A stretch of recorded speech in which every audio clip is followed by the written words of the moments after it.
9/8/2024। मीठे बच्चे, यह ब्रह्मा है सतगुरु की दरबार। इस भ्रुकुटी में सतगुरु विराजमान है, वही तुम बच्चों की सद्गति करते हैं। प्रश्न है, बाप अपने बच्चों को किस गुलामी से छुड़ाने आए हैं? इस समय सभी बच्चे प्रकृति और माया के गुलाम बन गए हैं। बाबा अभी इस गुलामी से छुड़ाते हैं। अभी माया और प्रकृति दोनों ही तंग करते हैं, कभी तूफान कभी फैमिन है। फिर तुम ऐसे मालिक बन जाते हो जो सारी प्रकृति तुम्हारी गुलाम रहती है, माया का वार भी नहीं होता। ओम शांति।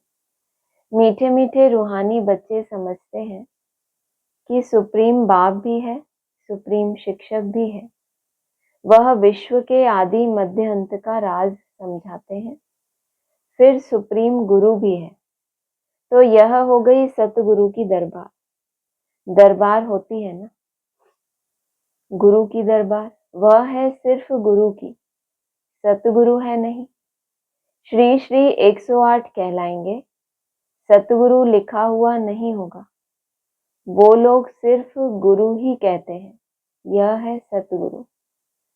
पहले बाप, फिर टीचर, फिर सतगुरु। सतगुरु ही सद्गति देते हैं।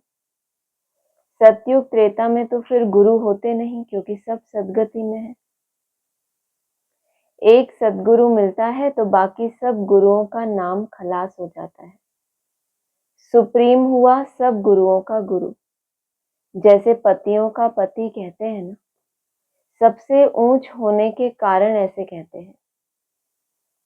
तुम सुप्रीम बाप के पास बैठे हो किस लिए? बेहद का वर्षा लेने के लिए। यह है बेहद का वर्षा। बाप भी है तो शिक्षक भी है, और यह वर्षा है नई दुनिया अमर लोक के लिए। वर्षा कहाँ के लिए है? नई दुनिया अमर लोक, वाइसलेस वर्ल्ड के लिए। वाइसलेस वर्ल्ड नई दुनिया को और विशियस वर्ल्ड पुरानी दुनिया को कहा जाता है। सतयुग को शिवालय कहा जाता है, क्योंकि शिव बाबा का स्थापन किया हुआ है। विशियस वर्ल्ड रावण की स्थापना है।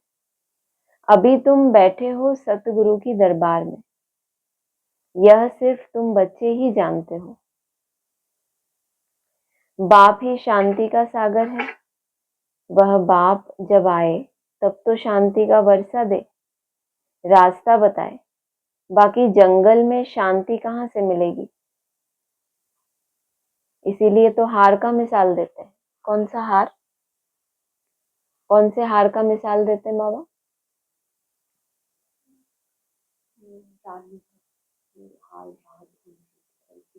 उसके गले में ही हार था और वो ढूंढती कहाँ थी? बाहर। तो बाबा क्या कह रहे हैं यहाँ? क्या उदाहरण दिया? जंगल में जाने से कोई शांति होती नहीं है। शांति तो आत्मा के गले का हार है। फिर जब रावण राज्य होता है तब अशांति होती है। उनको तो कहा जाता है सुखधाम शांतिधाम। वहां दुख की कोई बात नहीं। महिमा भी सदैव सतगुरु की करते हैं। गुरु की महिमा कभी सुनी नहीं होगी। ज्ञान का सागर वह एक ही बाप है। ऐसे कभी गुरु की महिमा सुनी है? नहीं। वह गुरु लोग जगत के पतित पावन हो नहीं सकते। वह तो एक ही निराकार बेहद के बड़े बाबा को कहा जाता है।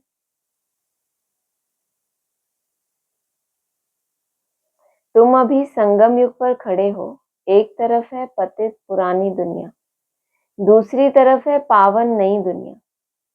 दूसरी तरफ है पावन नई दुनिया, होगी नहीं बोला। अभी कहाँ हो?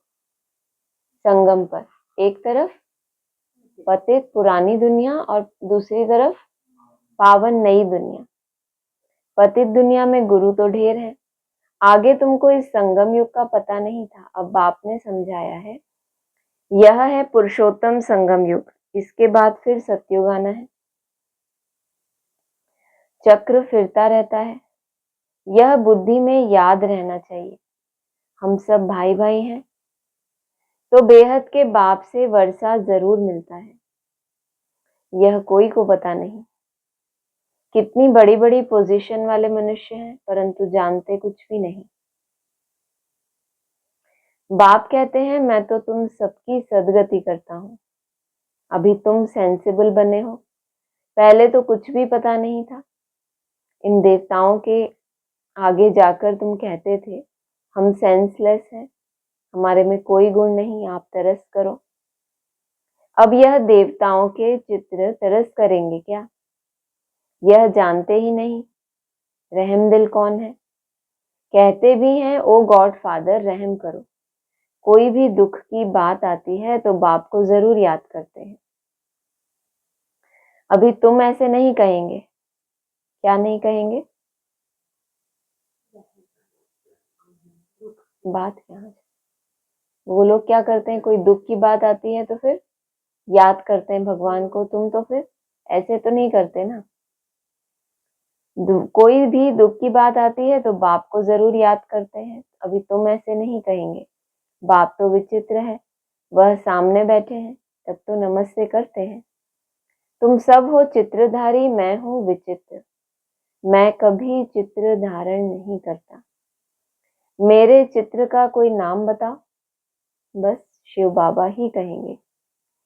मैंने यह लोन लिया है, सो भी पुराने थे पुरानी जूती, उसमें ही मैं आकर प्रवेश करता हूँ। इस शरीर की महिमा कहाँ करते हैं? यह तो पुराना शरीर है, एडॉप्ट किया है, तो महिमा करते हैं क्या? नहीं। यह तो समझाते हैं ऐसे था, अब फिर मेरे द्वारा गोरा बन जाएगा। अब बाप कहते हैं मैं जो सुनाता हूँ उस पर जज करो। अगर मैं राइट हूँ तो राइट को याद करो, उनका ही सुनो, अनराइटियस सुनो ही नहीं। उनको इविल कहा जाता है। टॉक नो इविल, सी नो इविल। इन आंखों से जो कुछ देखते हो इनको भूल जाओ।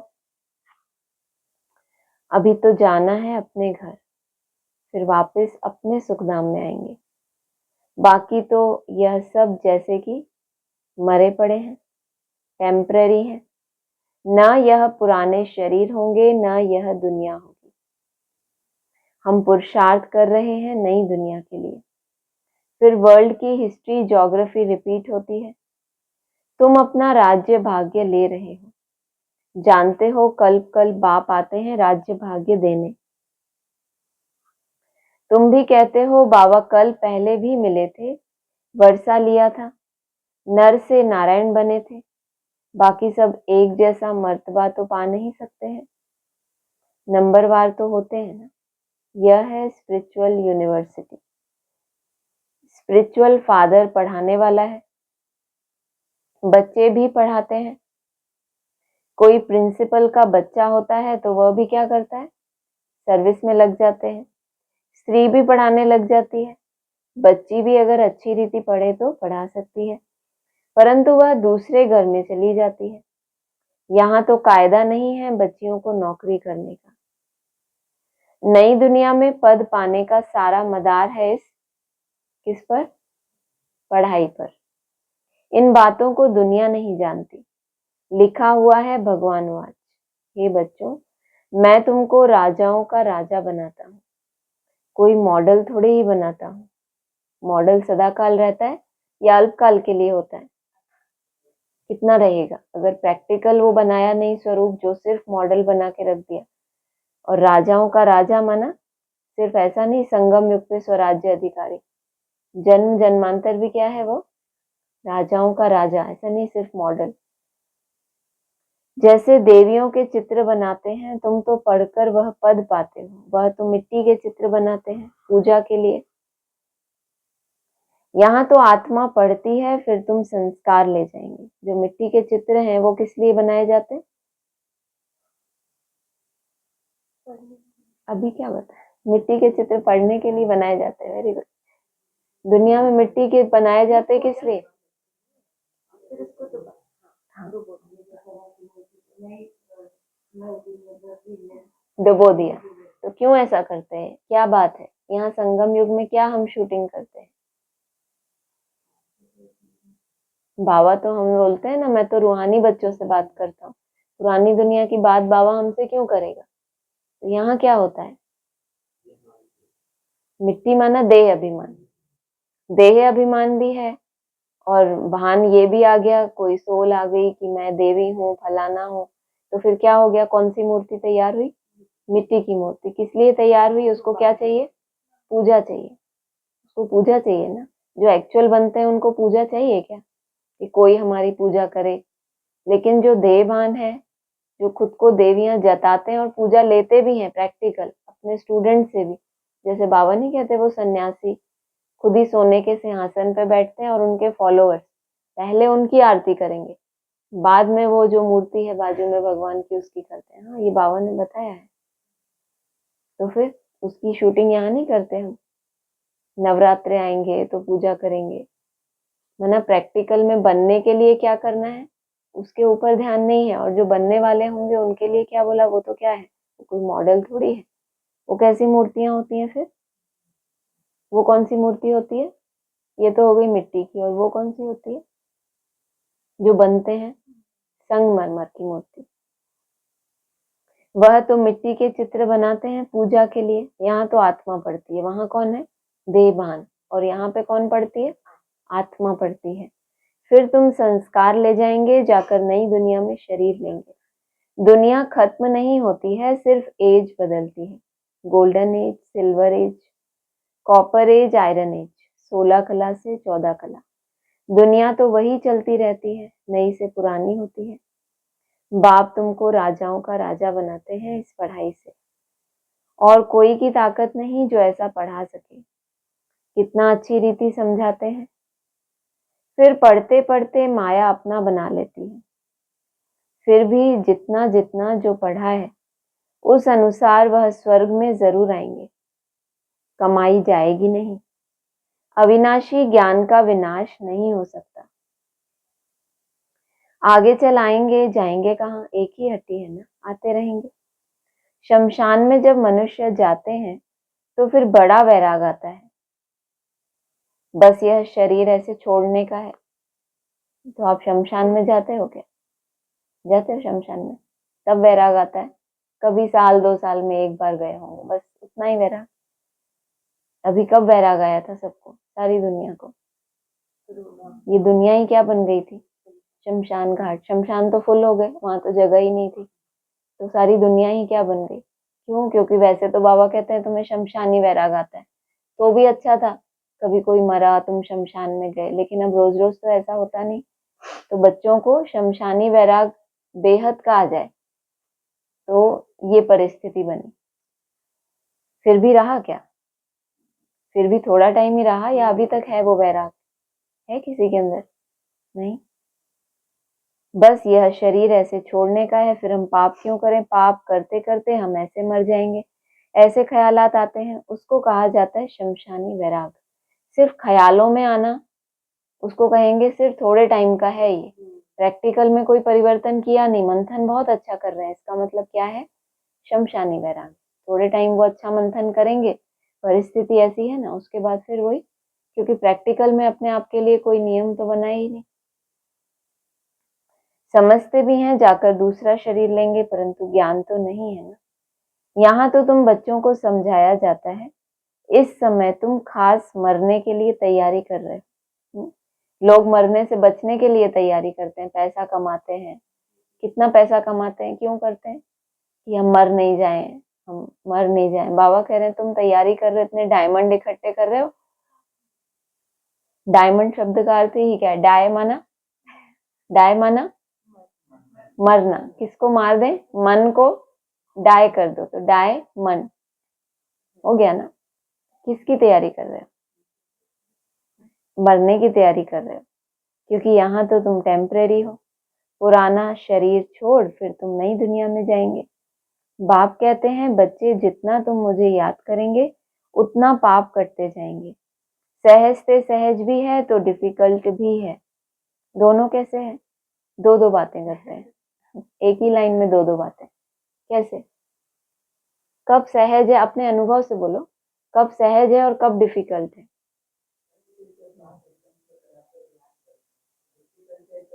याद का ही तो बोला, सहज भी है डिफिकल्ट भी है। सहज कब हो जाती है और डिफिकल्ट कब हो जाती है? गुड।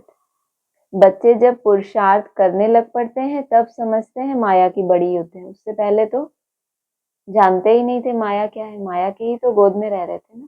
जब पुरुषार्थ शुरू करते हैं, पुरुष माना आत्मा, जब आत्मा के कल्याण के अर्थ लग जाते हैं तब उनको पता पड़ता है कि वास्तव में माया कितनी ज्यादा क्या है, पावरफुल है।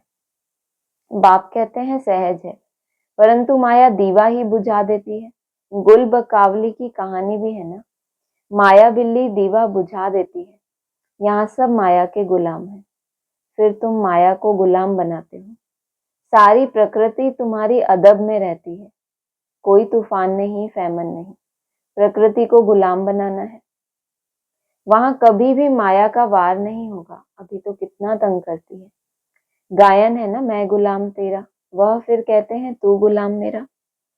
बाप कहते हैं अब मैं तुमको गुलाम पन्ने से छुड़ाने आया हूं। तुम मालिक बन जाएंगे, वह गुलाम बन जाएंगे। जरा भी चूं चां होगी नहीं। किसके बीच में? माया, प्रकृति और आप। कोई प्रैक्टिकल है क्या जिनसे चूं चां करते रहते हो? क्या हो जाएगी प्रकृति भी? अभी तो चूं चां होती है ना, नहीं होती। फिर क्या हो जाएगी? शांत, वानप्रस्थ। तो कोई चूचा ही नहीं बची, तुम तो पहले ही शांत स्वरूप। तुम कहते हो बाबा माया बड़ा तंग करती है, सो क्यों नहीं करेगी? इसको कहा ही जाता है युद्ध का मैदान। माया को गुलाम बनाने के लिए तुम कोशिश करते हो तो माया भी पछाड़ती है, कितना तंग करती है, कितने को हराती है, कईयों को एकदम खा जाती है, हप कर लेती है। भले स्वर्ग का मालिक बनते हैं परंतु माया तो खाती रहती है। उनके जैसे पेट में पड़े हैं, सिर्फ पूंछड़ी निकली है, बाकी सारा उनके अंदर है। हम तो क्या कहते हैं, हाथी निकल गया पूंछ रह गई। बाबा कह रहे माया के पेट से सिर्फ पूंछ निकली है, बाकी तो पूरा अंदर ही है। बाकी सारा उनके अंदर है, जिसको दलदल भी कहते हैं। कितने बच्चे दलदल में पड़े हुए हैं, जरा भी याद नहीं कर सकते हैं। चाहते हैं याद करें लेकिन बेचारे कर ही नहीं सकते याद। जैसे कछुए का भ्रमरी का मिसाल है, ऐसे तुम भी कीड़ों को भू भू कर क्या से क्या बना सकते हो। एकदम स्वर्ग का परी ज्यादा। सन्यासी भल भ्रमरी का मिसाल देते हैं, परंतु वह कोई भू भू कर बदलते थोड़े ही है। बदली होती है संगम पर। अभी यह है संगम युग। तुम शूद्र से ब्राह्मण बने हो तो जो विकारी मनुष्य हैं उन्हों को तुम ले आते हो। कीड़े में भी कोई भ्रमरी बन जाते हैं, कोई सड़ जाते हैं, कोई फिर अधूरे रह जाते हैं। बाबा ने यह बहुत देखे हैं। यहाँ भी कोई अच्छी रीति पढ़ते हैं, ज्ञान के पंख जम जाते हैं। कोई को आधा में ही माया पकड़ लेती है तो कच्चे ही रह जाते हैं। तो यह मिसाल भी अभी के हैं। वंडर है ना, भ्रमरी कीड़े को ले आकर आप समान बनाए। यह एक ही है जो आप समान बनाते हैं। दूसरा सर्प का मिसाल देते हैं। सतयुग में बस एक खाल छोड़ दूसरी ले लेते हैं। झट साक्षात्कार होता है, अब शरीर छोड़ने वाले हैं। आत्मा निकल दूसरे गर्भ महल में बैठती है। यह भी एक मिसाल देते हैं कि गर्भ महल में बैठा था, उनको बाहर निकलने की दिल नहीं होती थी, फिर भी बाहर आना तो है ही जरूर। अभी तुम बच्चे हो संगम युग पर। ज्ञान से ऐसे पुरुषोत्तम बनते हो। भक्ति तो जन्म जन्मांतर की। तो जिन्होंने जास्ती भक्ति की है उनको क्या होगा? वही आकर नंबरवार पुरुषार्थ अनुसार पद पाएंगे। अभी तुम्हारी बुद्धि में सारा ज्ञान है, बाकी शास्त्रों का ज्ञान कोई ज्ञान नहीं है। वह तो है भक्ति, उनसे कोई सदगति नहीं होती। सदगति माना, सदगति माना वापस घर जाना। कैसे पता चले? अभी ऊपर बोला था ना, अभी तुम सतगुरु के सामने बैठे हो। अगर मन बुद्धि से वापस घर की स्थिति कैसी होती है? घर जाते हैं तो स्थिति कैसी होती है? हाँ, तो वहां अगर बुद्धि जाती है, बार बार टिक जाती है, तो क्या हो रही है आत्मा की? सदगति हो रही है। सदगति माना वापस घर जाना। घर में कोई जाता नहीं। अच्छा, बाप खुद कहते हैं मेरे साथ कोई मिलता नहीं। चैलेंज, चैलेंज आया आपके पास। पढ़ाने वाला, साथ ले जाने वाला भी चाहिए ना। भी क्यों लगाया? एक है पढ़ाने वाला, दूसरा साथ ले जाने वाला, क्योंकि पढ़ाने वाला तो बेचारा पढ़ाएगा, साथ ले जाने वाला तो कैसे भी करके ले जाना है ना, तो वो थोड़ा वैसा वाला चाहिए, स्ट्रिक्ट वाला। बाप को कितना ख्याल रहता है, हाँ, कितनी चिंता रहती है कि एक एक की हड्डी तोड़ो, इनको लेके जाऊं, कुछ भी करूं, बस लेके जाऊं। कितना सुंदर। घर में कोई जाता ही नहीं, अपनी इच्छा से तो आते ही नहीं घर में। जितना हो ये पुरानी दुनिया में ही घूमते रहते हैं। थोड़ा सेकंड घर में जाएंगे, फिर वापस आ जाते हैं, कुछ सेकंड जाएंगे, फिर मेरे से कोई मिलता ही नहीं। मैं तो चाहता हूँ कि मेरे से कोई मिल जाए, तो फिर कभी बिछड़ेगा? तो वो सदगति माना वापस घर जाना। घर में कौन बैठा है? बाप बैठा है। अब ना कोई मेरे घर में आता है, ना कोई मुझसे मिलता है, अकेला ही अकेला। बाबा को ऐसे थोड़ा अकेला अकेला लगता है ना, मेरे साथ कोई मिलता नहीं। पढ़ाने वाला, साथ ले जाने वाला भी चाहिए ना, जो हमें साथ ले जाके वहां तक ड्रॉप कर दे, चलो भाई। वहां फिर अच्छे भाग्य होंगे तो रिसीव करने वाला कौन है? बाबा ने बोला है ना, मैं तुम्हें वहां रिसीव करूंगा, वहां तक तो आओ पहले। बाप को कितना ख्याल रहता है। 5000 वर्ष में बाप एक ही बार आकर पढ़ाते हैं। तुम घड़ी घड़ी भूल जाते हो कि हम आत्मा हैं। यह एकदम पक्का कर लो, हम आत्माओं को बाप पढ़ाने आए हैं। इसको कहा जाता है स्पिरिचुअल नॉलेज। सुप्रीम रूह, हम रूहों को नॉलेज देते हैं। संस्कार भी आत्मा में रहते हैं। शरीर तो खत्म हो जाता है, आत्मा अविनाशी है। तो यह ब्रह्मा की भ्रुकुटी है, सतगुरु की दरबार। यह इस आत्मा का भी दरबार है। ब्रह्मा की आत्मा भी वहां रह रही है, तो वो उसकी दरबार, और फिर है दूसरी किसकी? सतगुरु की दरबार। फिर सतगुरु ने भी आकर इनमें प्रवेश किया है। इसको रथ भी कहते हैं, दरबार भी कहते हैं। तुम बच्चे स्वर्ग के गेट खोल रहे हो श्रीमत पर। जितना अच्छी रीति पढ़ेंगे उतना सतयुग में ऊंच पद पाएंगे, तो पढ़ना चाहिए। टीचर के बच्चे तो बहुत होशियार होते हैं। जिसका पिता टीचर हो तो उस बच्चे को तो ज्यादा होशियार होना चाहिए ना। घर में भी पढ़ने को मिल रहा है और स्कूल में भी पढ़ने को मिल रहा है। परंतु कहते हैं ना, घर की गंगा का रिगार्ड नहीं होता। बाबा का देखा हुआ है, सारे शहर का किचड़ा गंगा में पड़ता है, फिर उनको पतित पावनी कहेंगे। मनुष्यों की बुद्धि देखो कैसी हो गई है। देवियों को सजाकर पूजा आदि करके फिर डुबो देते हैं। कई तो उस पर पांव रखकर भी डुबोते हैं। इतना डिसरिगार्ड। पहले उनको देवी समझा, मान मर्तबा दिया, फलानी है, लक्ष्मी है, जगदम्बा है, फिर बाद में उनको जब ज्ञान सागर का परिचय मिला तो क्या करते हैं, फिर उनको उसमें डुबो देते हैं। बंगाल में पहले रिवाज था, किसी का प्राण निकलने पर होता था तो उनको झट गंगा पर ले जाते थे। कहते हैं ना, क्या कहते हैं वो, अंतकाल हो तो प्राण गंगा का जल मुख में हो तो प्राण तन से निकले। वहां पानी में डालकर हरि बोल कर मुख में पानी डालते रहते थे, ऐसे प्राण निकाल देते थे। वो बेचारे का समय है कि पानी में डुबो डुबो के दुखी होते होंगे, जिनसे उनके साथ ऐसा करते होंगे। वंडर है ना। अभी तुम बच्चों की बुद्धि में चढ़ाई उतराई का पूरा ज्ञान है, नंबरवार पुरुषार्थ अनुसार। जबकि चढ़ाई उतराई का ज्ञान कितना सिंपल है। 5000 वर्ष में नीचे उतरते हो, फिर 1 सेकंड में ऊपर चढ़ जाते हो, कितना सिंपल है। लेकिन ये ज्ञान भी सबकी बुद्धि में कैसा है? नंबरवार पुरुषार्थ अनुसार। क्यों ऐसा?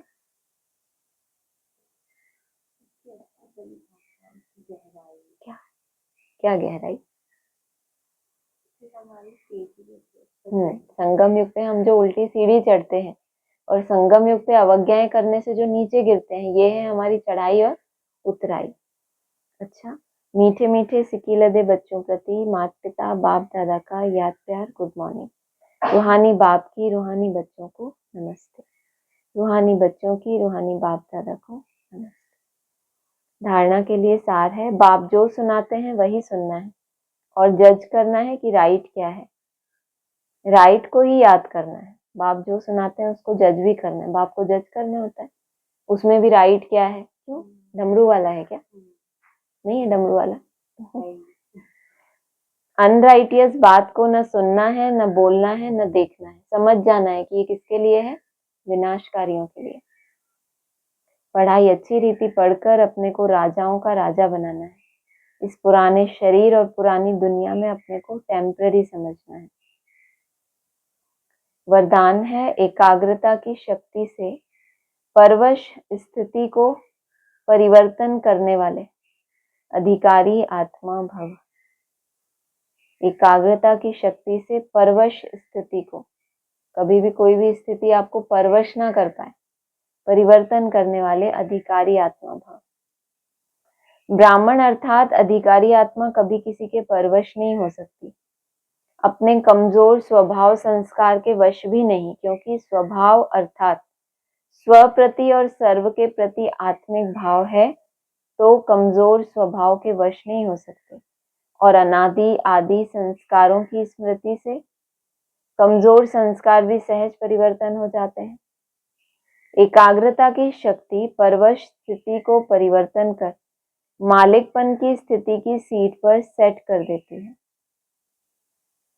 स्लोगन है, क्रोध ज्ञानी तू आत्मा के लिए महाशत्रु है।